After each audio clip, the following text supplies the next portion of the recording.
The influence of faith on our criminal laws comes at a remarkable price. Consider the case of drugs. As it happens, there are many substances, many of them naturally occurring, the consumption of which leads to transient states of inordinate pleasure. Occasionally, it is true, they lead to transient states of misery as well, but there is no doubt that pleasure is the norm. Otherwise, human beings would not have felt the continual desire to take such substances for millennia. Of course, pleasure is precisely the problem with these substances, since pleasure and piety have always had an uneasy relationship. When one looks at our drug laws, indeed, at our vice laws altogether, the only organizing principle that appears to make sense of them is that anything which might radically eclipse prayer or procreative sexuality as a source of pleasure has been outlawed. In particular, any drug, LSD, mescaline, psilocybin, DMT, MDMA, marijuana, etc., to which spiritual or religious significance has been ascribed by its users, has been prohibited. Concerns about the health of our citizens or about their productivity are red herrings in this debate, as the legality of alcohol and cigarettes attests. The fact that people are being prosecuted and imprisoned for using marijuana, while alcohol remains a staple commodity, is surely the reductio ad absurdum of any notion that our drug laws are designed to keep people from harming themselves or others. Alcohol is, by any measure, the more dangerous substance. It has no approved medical use, and its lethal dose is rather easily achieved. Its role in causing automobile accidents is beyond dispute. The manner in which alcohol relieves people of their inhibitions contributes to human violence, personal injury, unplanned pregnancy, and the spread of sexual disease.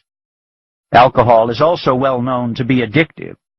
When consumed in large quantities over many years, it can lead to devastating neurological impairments, to cirrhosis of the liver, and to death.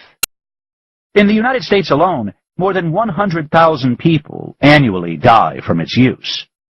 It is also more toxic to a developing fetus than any other drug of abuse.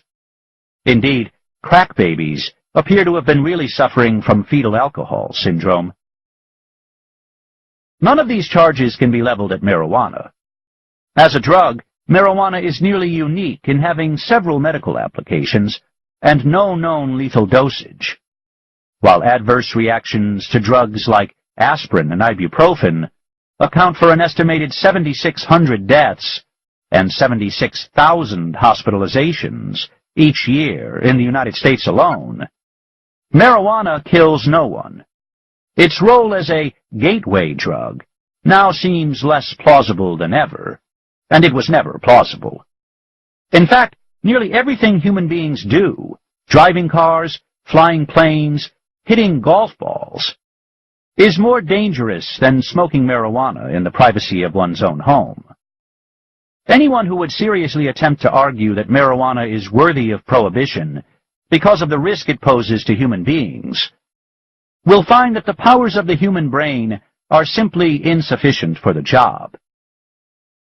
And yet, we are so far from the shady groves of reason now that people are still receiving life sentences without the possibility of parole for growing, selling, possessing, or buying what is, in fact, a naturally occurring plant. Cancer patients and paraplegics have been sentenced to decades in prison for marijuana possession. Owners of garden supply stores have received similar sentences because some of their customers were caught growing marijuana. What explains this astonishing wastage of human life and material resources? The only explanation is that our discourse on this subject has never been obliged to function within the bounds of rationality. Under our current laws, it is safe to say, if a drug were invented that posed no risk of physical harm or addiction to its users, but produced a brief feeling of spiritual bliss and epiphany in 100% of those who tried it, this drug would be illegal, and people would be punished mercilessly for its use.